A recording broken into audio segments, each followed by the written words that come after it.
আমি একটি কবিতা আবৃত্তি করব। কবিতাটির নাম হচ্ছে কৌতূহল। এটি আমার নিজের লেখা কবিতা।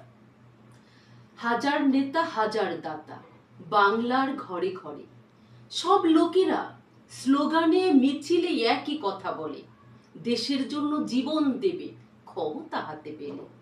এরাই দেশের বাবা মা, এরাই রাজত্ব করে কত বছর ধরে।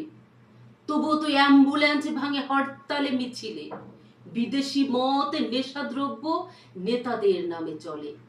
হারাম বস্তু হালাল ভেবে যুবকেরা ধরে, কত মায়ের তরুণ যুবক এখানে নষ্ট করে। প্রতিটা বাংলাদেশি যদি দেশকে ভালোই বাসলো, তবে আমাদের সোনার বাংলা স্বাধীন দেশে দুর্নীতি কারা করে? তবে কি ভেবে নিব এদের জন্ম হয়েছে ৭১-এর আগে কিংবা পরে?